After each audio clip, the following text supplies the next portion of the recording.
Hello students, मैं हूं वर्षा और स्वागत है आपका बायोलॉजी के नए प्लेटफॉर्म पर जिसका नाम है ओवरलैंड बायोलॉजी। तो आज हम पढ़ेंगे सेल के बारे में। बचपन से पढ़ते आ रहे हैं लेकिन आज थोड़ा एलेबरेटली पढ़ेंगे क्योंकि हम बड़ी क्लास में आ गए हैं। ओके, चल स्टार्ट करें। What is cell? Cell is the basic unit of life. Basic unit of life का क्या मतलब है बेटा? लाइफ कहाँ से ओरिजिनेट हुई है? लाइफ ओरिजिनेट हुई है सेल से। हमारे अराउंड सराउंडिंग में बहुत सारे living and non living things हैं, है ना। हम उनको डिफरेंशिएट कैसे करेंगे? Basic difference between non living and living is the presence और एब्सेंस ऑफ सेल। अगर किसी चीज में सेल प्रेजेंट है means that is living, if cell is absent that is non living. Okay, तो cell is the basic unit of life, is the main difference between the living and non-living. Living and non-living. Next, cell is a structural and functional unit of life. Structural unit of life, cell से originate हुआ है। जो भी structure living things का structure है वो cell से ही originate हुआ है। जो भी लिविंग थिंग का स्ट्रक्चर है वो सेल से ओरिजिनेट हुआ है। And functional unit of life. Functional unit of life कैसे बेटा? जैसे यूनिसेल्युलर ऑर्गेनिजम्स है, वो सारे फंक्शंस परफॉर्म कर सकता है। सारे मेटाबॉलिक एक्टिविटीज, रिप्रोडक्शन, एक्सक्रीशन सब कुछ एक ही सेल के अंदर हो जाता है। तो सेल रिस्पॉन्सिबल है सारे फंक्शंस के लिए। जितने भी बॉडी के फंक्शंस है वो सेल की वजह से, इसीलिए हम सेल को structural and functional unit of life कहते हैं। Okay, so perform functions of living organisms. Living organisms.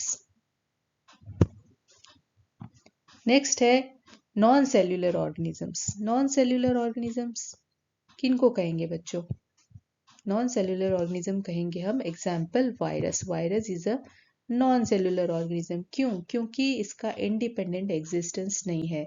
Cell shows independent existence. Independent existence जैसे कि मैंने बताया आपको, cell is the functional unit of life. Functional unit of life unicellular organisms में जैसे bacteria है, बैक्टीरिया सिंगल सेल ऑर्गेनिज्म है तो वो इंडिपेंडेंट एग्जिस्टेंस रख सकता है, मतलब वो एक सेल सारे फंक्शंस कर सकता है।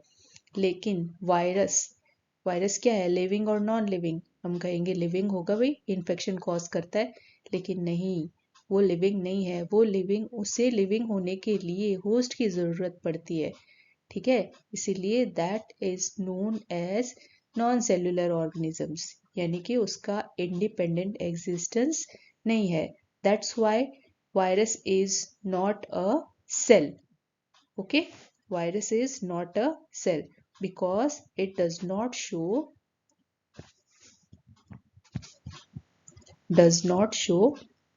independent existence.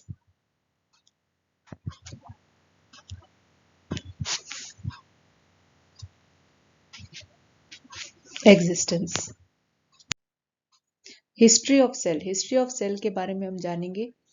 आज से 400 साल पहले बच्चों 1665 में रॉबर्ट हुक नाम के साइंटिस्ट थे। रॉबर्ट हुक नाम के साइंटिस्ट थे। उन्होंने क्या डिस्कवर किया? उन्होंने डिस्कवर किया, एक डेड कॉक सेल को लिया, उसकी थिन स्लाइस काटी। थिन स्लाइस काटने के बाद में उन्होंने अपने माइक्रोस्कोप के नीचे उन सेल्स को देखा तो उन्हें क्या मिला? उन्हें मिला हनी कॉम्ब लाइक स्ट्रक्चर्स। दिख रहा है ये हनी कॉम्ब लाइक स्ट्रक्चर? ये वाला हनी कॉम्ब लाइक स्ट्रक्चर दिख रहा है। उन्होंने डिस्कवरी की इसकी और उन्होंने इस हनी कॉम्ब लाइक स्ट्रक्चर का नाम रखा सेल। उन्होंने क्या बोला था बच्चों कि ओनली बॉर्डर प्रेजेंट है, only honeycomb like structure present है डेड सेल के अंदर, उसके अंदर कुछ भी नहीं है, एम्प्टी स्पेसेस प्रेजेंट है, इसलिए उन्होंने उसका नाम रख दिया सेल। और उन्होंने ये चीज पब्लिश की माइक्रोग्राफिया में, अपनी बुक माइक्रोग्राफिया में उन्होंने ये चीज पब्लिश की थी 1665 में। उन्होंने डेड सेल में ये डिस्कवरी की थी सेल की। उसके बाद में आए थे ल्यूवेनहॉक। ल्यूवेनहॉक ने क्या किया? उन्होंने रॉबर्ट हुक से इंस्पायर होकर लिविंग सेल्स को अपने माइक्रोस्कोप में देखा। उन्होंने थोड़ा एडवांस माइक्रोस्कोप बनाया अपने डिस्कवरी के लिए और उन्होंने लिविंग सेल्स को देखना शुरू किया। जैसे रेन वाटर ले लिया, है ना, और अपना ब्लड ले लिया, अपने स्पर्म्स ले लिए, सबको उन्होंने अपने माइक्रोस्कोप के नीचे देखा तो उन्होंने लिविंग सेल की डिस्कवरी की, लिविंग सेल्स की डिस्कवरी की। किससे इंस्पायर होके? रॉबर्ट हुक से इंस्पायर होके।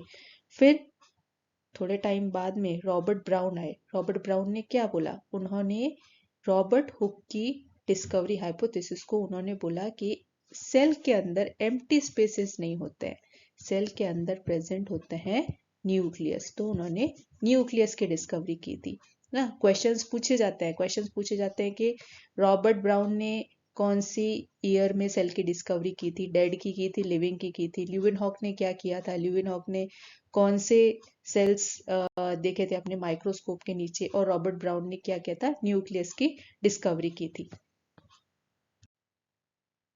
अब हम पढ़ेंगे सेल थ्योरी के बारे में। सेल थ्योरी किसने दी थी? कौन से साइंटिस्ट इसमें इन्वॉल्व थे? उन्होंने क्या क्या पोस्टुलेट्स दिए थे? इसके बारे में सबसे पहले आए थे साइंटिस्ट श्लीडन। श्लीडन आए थे 1838 में।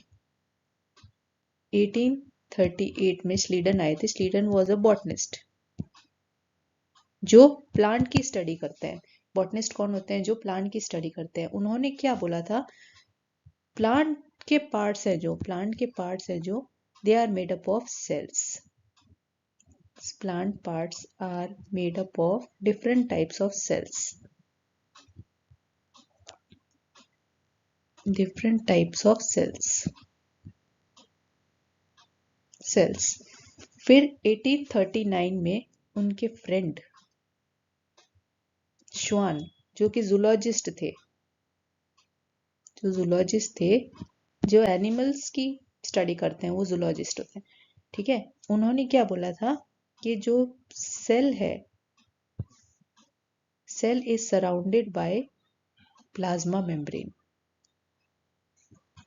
Surrounded by plasma membrane. Plasma membrane is a unique feature of cell, जो कि प्लांट सेल में भी प्रेजेंट होता है और एनिमल सेल में भी प्रेजेंट होता है, ठीक है।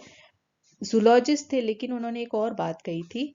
उन्होंने बोला था कि cell wall is the unique feature of plant cell. Unique feature of plant cell.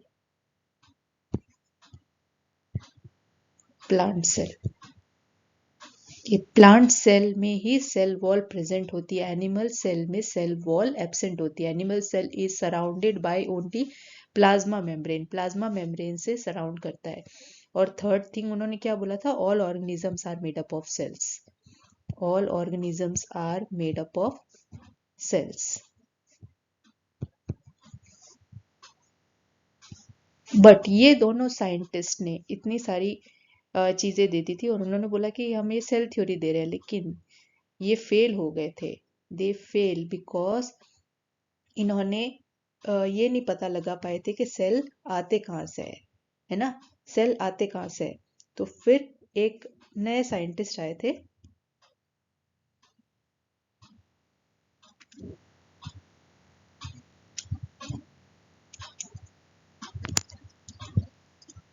उन्होंने क्या बोला? उन्होंने बोला, नए साइंटिस्ट आए थे रुडोल्फ वर्शो। रुडोल्फ वर्शो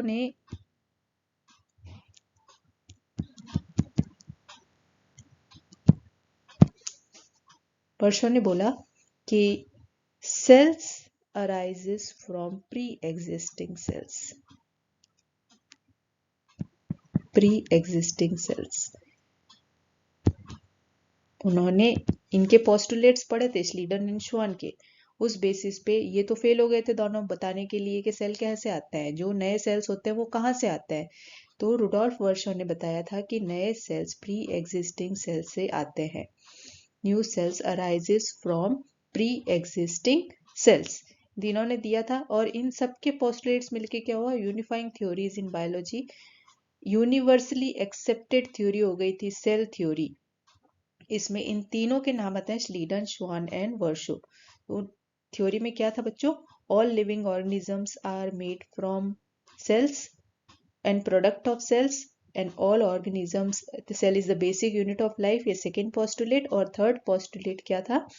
कि all organisms arises from pre-existing cells. All new cells are formed from the pre-existing cells. Next scientist है बेटा लुइस पास्चर. सेल की फील्ड में लुइस पास्चर, इन्होंने क्या बोला था? इन्होंने एक्सपेरिमेंटल डेमोन्स्ट्रेशन दिया था. Experimental demonstration for Virchow's hypothesis.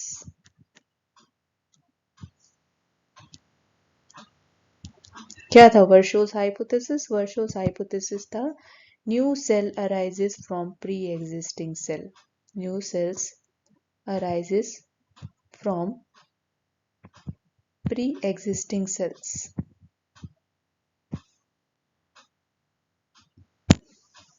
Louis Pasteur ने क्या एक्सपेरिमेंट किया था? उन्होंने माइक्रो ऑर्गेनिज्म और बैक्टीरिया लिया.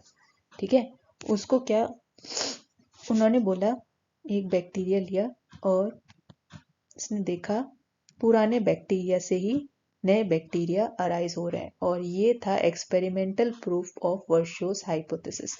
लुइस पास्चर ने 1862 में वर्शोस हाइपोथेसिस का एक्सपेरिमेंटल प्रूफ दिया था. अब हम पढ़ेंगे cell as a unit of structure and function. हमने पढ़ा था, हमने पहली स्लाइड में देखा था unicellular organism capable of independent existence. इसका मतलब है जो यूनिसेल्युलर पार्ट है वो अपने सारे फंक्शंस खुद ही परफॉर्म करता है. फंक्शंस, एक अकेला cell, only one cell, only one cell, है ना. सारी मेटाबॉलिक एक्टिविटीज एक ही सेल के अंदर होती है. रेस्पिरेशन, एक्सक्रीशन, रिप्रोडक्शन, जो भी मेटाबॉलिक एक्टिविटीज है वो एक सेल में होती है. बट मल्टी सेल्यूलर ऑर्गेनिज्म में क्या होता है बेटा? Division of labour. यानी कि जो बहुत सारे सेल्स होते हैं मल्टी सेल्यूलर ऑर्गेनिज्म में, उसमें सारे सेल्स को स्पेशलाइज्ड कर दिया जाता है कि भाई हर सेल का अलग अलग काम होगा, सबको एक काम नहीं करना है, सब सेल्स को एक, सब सेल्स में एक काम नहीं होगा, उसमें सब में अलग अलग काम करता है. ठीक है, तो division of labour is found in multi cellular organism. Function सबके अलग अलग होंगे. एग्जाम्पल, जो मसल सेल्स है हमारी बॉडी में, मसल सेल्स है वो कॉन्ट्रैक्शन और रिलैक्सेशन का काम करेंगे. Contract and relax. Nerve cell, nerve cell क्या करेंगे? Conduction of impulse.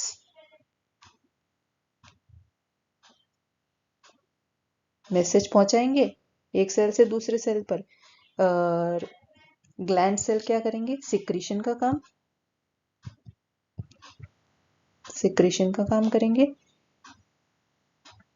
Reproductive cells क्या करेंगे? रिप्रोडक्शन का काम करेंगे. ओके, ऐसे ही प्लांट सेल्स में भी होगा. अलग अलग सेल्स अलग अलग स्पेशलाइज्ड किए गए हैं अलग अलग फंक्शन के लिए. जाइलम है तो वो वाटर कंडक्शन के लिए, फ्लोएम है तो फूड कंडक्शन के लिए, ना. अलग अलग सेल्स के अलग अलग काम होंगे. तो ये हो गया division of labour. Multi cellular organism में फंक्शंस कैसे होंगे? डिवीजन ऑफ लेबर को लेकर स्पेशलाइज्ड सेल्स बना दिए जाते हैं मल्टी सेल्यूलर ऑर्गेनिज्म में, ताकि वो पूरे ऑर्गेनिज्म का काम एक साथ कर सके. तो बेटा सेल थ्योरी में एक बात ये भी कही गई थी कि सम total of all the activities, सारी एक्टिविटीज जो भी मल्टी सेल्यूलर ऑर्गेनिजम्स में होती है वो सारे सेल्स की एक्टिविटीज को मिलाकर होती है. Sum total of all the activities of the individual cells, specialised cells. अब नेक्स्ट टॉपिक है हमारा माइक्रोस्कोपी. माइक्रोस्कोप क्या होता है बेटा? Microscope is the instrument which is designed to see the structures which we cannot see with naked eyes. जो हम naked eyes से नहीं देख सकते हैं वो structures को study करने के लिए माइक्रोस्कोप का इन्वेंशन हुआ था, है ना. तो biologist uses microscope and biochemistry. Biochemistry और माइक्रोस्कोप की मदद से बायोलॉजिस्ट ने सेल के अंदर क्या है, फंक्शन कैसे करता है, वो सेल के अंदर ऑर्गेनेलीज है, उनको स्टडी करने के लिए माइक्रोस्कोप का यूज करते हैं बायोलॉजिस्ट. और उनका फेवरेट इंस्ट्रूमेंट होता है ये. Microscope is the favourite instrument for biologist. Okay, तो biologist use microscope and tools of biochemistry to study cells. ये हमने देख लिया. सबसे पहले जो माइक्रोस्कोप बनाया गया था वो है light microscope. Light microscope simple microscope, दो टाइप के होते हैं, compound and simple microscope. Simple microscope में एक लेंस यूज होता है और कंपाउंड में दो लेंसेज यूज होता है। देखेंगे मैग्नीफाई करता है ये ना। And visible light is used in light microscope. Visible light की मदद से हम लाइट माइक्रोस्कोप में स्पेसिमेन को देख पाते हैं, विजिबल लाइट की मदद, जिसका वेवलेंथ थोड़ा ज्यादा होता है ना। कंपैरिजन करेंगे आगे वेवलेंथ का हम लोग, उसका वेवलेंथ थोड़ा ज्यादा होता है। विजिबल माइक्रोस्कोप का वेवलेंथ ज्यादा होता है, मतलब रेजोल्यूशन कम होगा। रेजोल्यूशन के बारे में हम 3 एस्पेक्ट्स पढ़ेंगे। माइक्रोस्कोपी के 3 पैरामीटर्स होते हैं। 3 पैरामीटर्स में आते हैं magnification, resolution and contrast. Magnification, what is magnification? Magnification is the ratio of image to that of object, है ना। रेशियो ऑफ इमेज फॉर्मेशन, जो भी इमेज फॉर्मेशन हो रही है माइक्रोस्कोप के ऊपर, और उसका रेशियो किससे, जो एक्चुअल साइज है किसका, ऑब्जेक्ट का, जो एक्चुअल साइज है ऑब्जेक्ट का, होता है मैग्निफिकेशन। इसका क्या मतलब है बेटा, जो भी ऑब्जेक्ट है, ऑब्जेक्ट हम जो माइक्रोस्कोप के नीचे रखेंगे वो हमें बड़ा होके नजर आएगा, ये होता है मैग्निफिकेशन। मैग्निफिकेशन पावर सिर्फ मैग्नीफाई करेगी इमेज को। फॉर एग्जांपल हम कह सकते हैं, हम किसी की फोटो खींचते हैं, फोटो खींचने के बाद में हम उसको जूम करते हैं तो हमको मैग्नीफाइड इमेज मिलेगी। जरूरी नहीं है हमको क्लियर इमेज मिले, लेकिन हमको मैग्नीफाइड, उसकी बड़ी इमेज मिलेगी, वो होता है मैग्निफिकेशन। ठीक है, वो लाइट माइक्रोस्कोप में प्रेजेंट होता है। नेक्स्ट है resolution. Resolution is the measure of clarity of the image. Clarity, कितना क्लियर है इमेज, हम देखेंगे इस डायग्राम से हम समझेंगे। ये हमको दिख रहा है poor resolution, better resolution and best resolution, मतलब दो पॉइंट्स है पास में, हम इसको अच्छे से समझ सकते हैं। जैसे हम स्टार्स देखते हैं स्काई में ना, हमको एक स्टार नजर आएगा, हम अपनी नेकेड आइज से देखेंगे तो, लेकिन जब हम उसको टेलीस्कोप से देखेंगे, टेलीस्कोप का वेवलेंथ कम होता है, ठीक है, रिजॉल्विंग पावर उसका ज्यादा होता है, तो रिजॉल्विंग पावर देखेंगे तो हमें दिखाई देगा कि वहां पे एक स्टार नहीं, वहां पे 4-5 स्टार्स प्रेजेंट है। वो पास पास में है तो वो इकट्ठे होके हमको नेकेड आइज से क्या दिख रहे हैं, एक स्टार दिख रहे हैं, है ना, क्योंकि हमारा रिजॉल्विंग पावर कम है, नेकेड आइज का रिजॉल्विंग पावर कम है। तो रेजोल्यूशन को हम कैसे करेंगे, the clarity, the measure of the clarity between the two object is known as resolution. तो रेजोल्यूशन पावर वेवलेंथ पे डिपेंड करता है, जिसका वेवलेंथ ज्यादा होगा, जो भी माइक्रोस्कोप का या कोई भी इंस्टीट्यूट का अगर वेवलेंथ ज्यादा होगा, विजिबल लाइट का ज्यादा होता है, अगर उसका वेवलेंथ ज्यादा होगा तो उसका रेजोल्यूशन पावर कम होगा। और इलेक्ट्रॉन माइक्रोस्कोप हम आगे पढ़ेंगे, उसका रिजॉल्विंग पावर ज्यादा होता है, इसीलिए हमें चीजें क्लियर दिखाई देती है ना। मैग्नीफाइंग इमेज में तो क्या होगा, मैग्नीफाइंग इमेज में सिर्फ बड़ी दिखेगी, रिजॉल्व, अगर उसका रेजोल्यूशन सही नहीं है तो हमको सिर्फ बड़ी दिखेगी, जैसे पिक्सल्स फट जाता है ना फोटो खींचते हैं तो रिजॉल्विंग पावर उसका कम रहता है। ये है रेजोल्यूशन। और नेक्स्ट हम पढ़ेंगे कॉन्ट्रास्ट। पहले देखेंगे resolution is inversely proportional to the wavelength.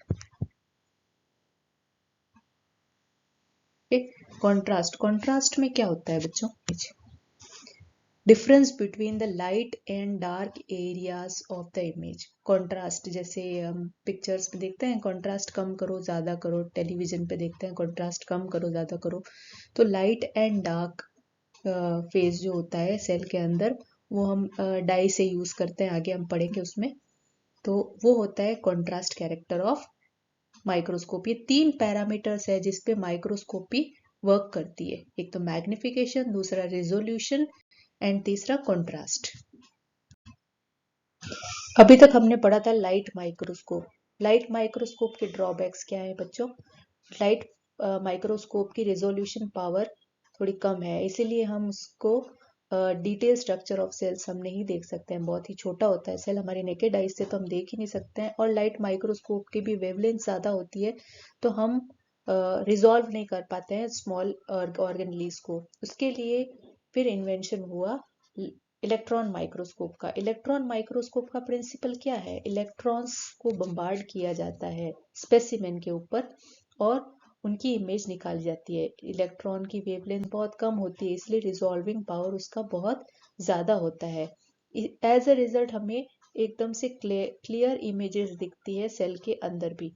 ठीक है, इलेक्ट्रॉन माइक्रोस्कोप की डिस्कवरी हुई थी 1950 में। ठीक है, रिजॉल्विंग पावर उसका ज़्यादा है। रिजॉल्विंग पावर क्यों ज़्यादा है? क्योंकि वेवलेंथ इलेक्ट्रॉन्स की कम होती है।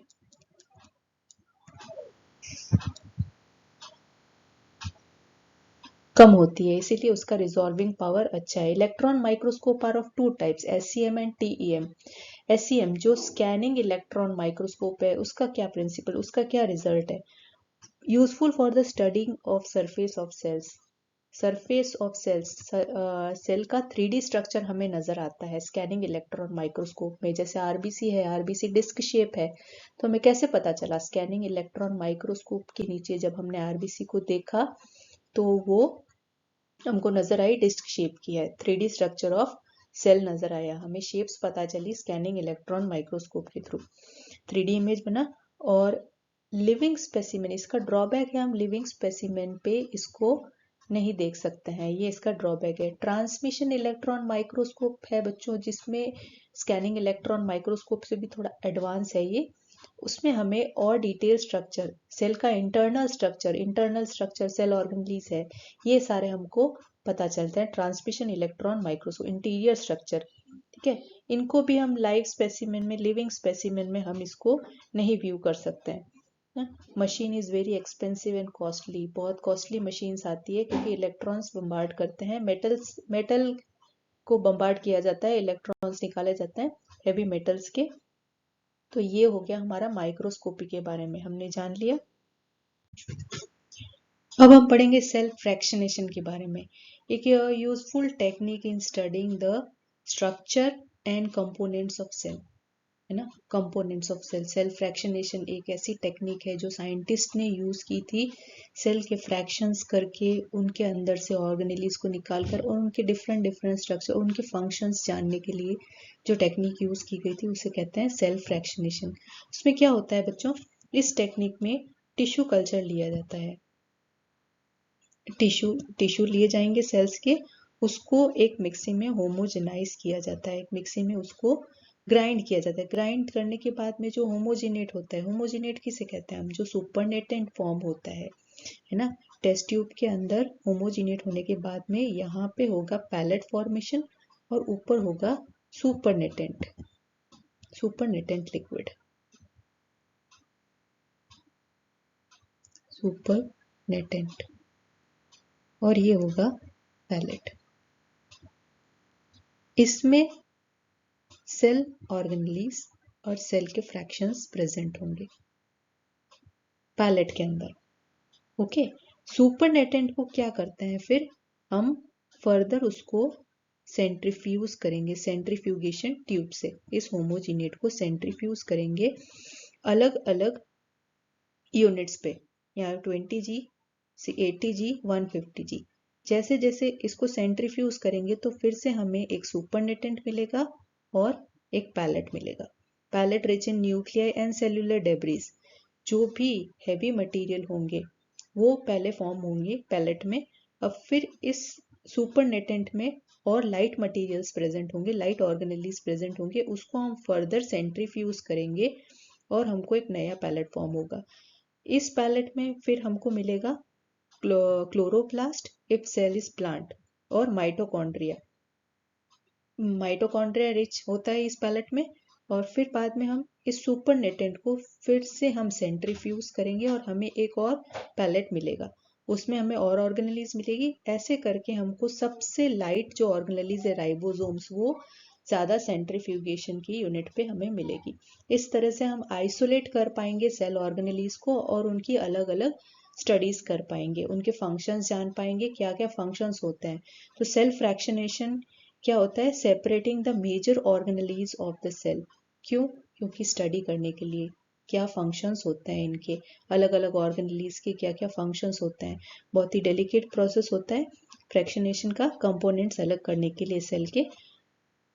और बायोकेमिस्ट्री एंड साइटोलॉजी। अब इन सेल को निकाल कर माइक्रोस्कोप के नीचे देखकर इनकी सारी, तो हमें पता है बायोकेमिस्ट्री और माइक्रोस्कोपी दोनों को मिलाकर प्रोसेस होता है जो सेल और सेल ऑर्गेनेलिज की स्टडी के लिए काम आता है। Overview of cell. सेल के बारे में अब हम जानेंगे, है ना। साइंटिस्ट ने तो जान लिया, अब हम जानेंगे सेल के बारे में। सेल के बारे में ओवरव्यू ऑफ सेल। हमें पता है बेटा, हमने बचपन में देखा था typical plant cell, onion peel, typical plant cell. Microscope के नीचे से इसको देखा था हमने as a typical plant cell. तो हमें क्या नजर आया था? हमें नजर आया था एक सेल जिसकी है एक प्लाज्मा मेम्ब्रेन और एक है सेल वॉल और एक है न्यूक्लियस। ये है एक टिपिकल प्लांट सेल। और जब टिपिकल एनिमल सेल की बात की तो human cheek cell, human cheek में से सेल निकाल के देखा माइक्रोस्कोप के अंदर, तो हमें नजर आया प्लाज्मा मेम्ब्रेन, क्योंकि सेल वॉल एब्सेंट होती है एनिमल सेल में, हमने पढ़ा था, और न्यूक्लियस।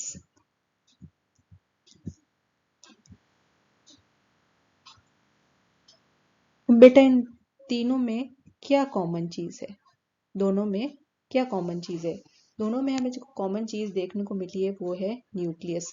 प्लांट सेल और एनिमल सेल में बेसिक डिफरेंस तो है presence and absence of cell wall. Cell wall present होती है प्लांट सेल में लेकिन एब्सेंट होती है एनिमल सेल में।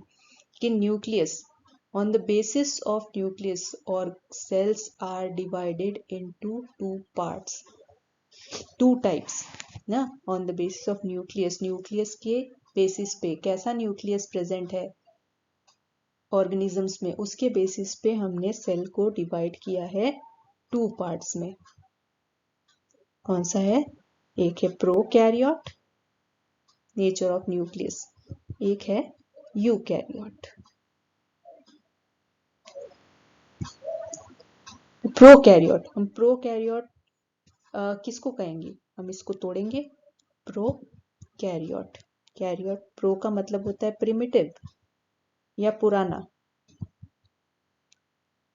प्रिमिटिव, और कैरियोट का मतलब होता है न्यूक्लियस। पुराना मतलब not defined properly, not defined ना।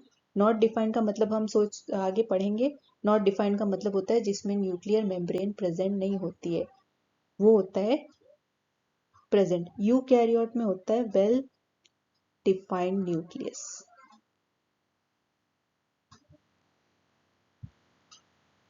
Well defined nucleus is present in eukaryotic cells. Prokaryote और यूकैरियोट के डिफरेंसेस हम पढ़ेंगे आगे।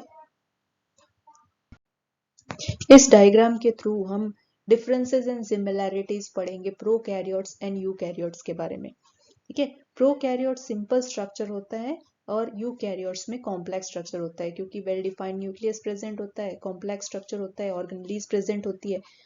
नो प्रोमिनेंट न्यूक्लियस, ये हमने देखा नो प्रोमिनेंट न्यूक्लियस, इनमें प्रोमिनेंट न्यूक्लियस प्रेजेंट होता है। प्रोमिनेंट न्यूक्लियस का मतलब बेटा ये है कि ये न्यूक्लियर मेम्ब्रेन से सराउंडेड रहता है, इसमें न्यूक्लियर मेम्ब्रेन एब्सेंट होती है। Small in size and large in size. Cell wall has peptidoglycan, इसके बारे में हम डिटेल में पढ़ेंगे, अभी तो सिर्फ ओवरव्यू ले रहे हैं। ठीक है, स्मॉल राइबोसोम्स, इसके बारे में भी। यूनिसेल्यूलर में प्रोकैरियोट्स होते हैं मोस्टली, और यूकैरियोट्स में यूनिसेल्यूलर मल्टीसेल्यूलर दोनों ही प्रेजेंट होते हैं। एग्जाम्पल बैक्टीरिया एंड आर्किया, वो प्रोकैरियोट्स में आता है। और एग्जाम्पल है यूकैरियोट्स के तो ह्यूमन, प्लांट, फंजाई एटसेट्रा, ये हम और पढ़ेंगे। मेम्ब्रेन बाउंड ऑर्गेनेलिज प्रेजेंट होती है यूकैरियोट्स में, जो प्रोकैरियोट्स में नहीं होती है। कॉमन फीचर्स बीच में दे रखा है, वो कॉमन फीचर्स है। Both contain DNA, prokaryotes and eukaryotes both contain DNA. Both contain ribosomes, ribosomes दोनों के पास होते हैं, प्रोकैरियोट्स एंड यूकैरियोट के पास में, दोनों के पास में सेल मेम्ब्रेन होती है। Plasma membrane is a unique feature, plasma membrane is present in both prokaryotic cell and eukaryotic cell, and cytoplasm में दोनों में प्रेजेंट होता है। ठीक है, डीएनए यानी जेनेटिक मटेरियल दोनों में प्रेजेंट होता है, लेकिन थोड़ा डिफरेंस होता है, वो हम आगे डिटेल में पढ़ेंगे। अब शेप की बात आती है, सेल की different shape. Cell is divided into different types on the basis of its shape and functions. ये हम टेबुलर फॉर्म में दे रखा है मैंने, ये देखेंगे हम। जो आरबीसी होती है वो डिस्क शेप होती है, आरबीसी डिस्क शेप होती है। डिस्क शेप होती है तो उसका क्या काम होता है बेटा, डिस्क शेप होती है तो वो कैपिलरीज के थ्रू पास आराम से हो सकती है और ऑक्सीजन को ट्रांसपोर्ट कर सकती है। उसके डिस्क शेप सेल में ट्रांसपोर्टेशन ऑफ ऑक्सीजन आराम से हो सकता है और कैपिलरीज से पास थ्रू हो जाती है। डब्ल्यूबीसी होती है अमीबॉइड शेप की, अमीबॉइड यानी इरेगुलर शेप। स्यूडोपोडिया होते हैं उसमें, वो चेंज करते हैं शेप, शेप चेंज कर सकती है। डब्ल्यूबीसी का कोई फिक्स शेप नहीं होता है। WBC are amoeboid. WBC का क्या काम होता है, function, what is the function? It engulf the foreign micro organism that enter our body. WBC क्या करती है कि उसके जो स्यूडोपोडियाज होता है, इरेगुलर उनका शेप होता है, तो स्यूडोपोडिया से क्या करता है, जो फॉरेन मटेरियल होता है, फॉरेन पार्टिकल्स होते हैं, उनको वो एनगल्फ कर लेता है ना। इसलिए WBC का शेप उस तरह से डिजाइन किया हुआ होता है। नर्व सेल होते हैं लॉन्ग एंड इलोंगेटेड, हमने पढ़ा था डिवीजन ऑफ लेबर में नर्व सेल के बारे में। तो नर्व सेल क्या करता है, स्पिंडल शेप होता है, सॉरी स्पिंडल शेप नहीं, conduct impulse to the distance part of the body. Long elongated shape होता है तो उसमें क्या होता है, इम्पल्स कंडक्ट करने में काम आता है। जिस तरह से शेप होगी उस तरह से ही फंक्शंस होंगे। मसल सेल जो होते हैं वो स्पिंडल शेप भी होते हैं, लॉन्ग शेप भी होते हैं, और उनका काम क्या होता है, कॉन्ट्रैक्ट और रिलैक्स करना, ये भी हमने पढ़ा था। गार्ड सेल होते हैं जो प्लांट्स में प्रेजेंट होते हैं, बीन शेप्ड होते हैं, तो गार्ड सेल्स टोमेटा में प्रेजेंट होते हैं, हमें पता है गार्ड सेल्स होते हैं। ये गार्ड सेल्स ये क्या करते हैं कि ऑक्सीजन लेना और सोला ओपन एंड क्लोज द पोर, इनके काम आते हैं। तो अलग अलग सेल के अलग अलग फंक्शन हो और शेप की वजह से इनका डिवीजन किया गया है। सेल साइज के बारे में बात करेंगे अब। सेल साइज पे भी वेरिएशंस देखे गए हैं, है ना। सारे सेल्स एक ही साइज के नहीं होते हैं, छोटे बड़े लंबे सारे देख लिया हमने। साइज शेप के बेसिस पे जो भी फंक्शनलिटी थी सेल्स की वो हमने देखी। अब साइज देखेंगे।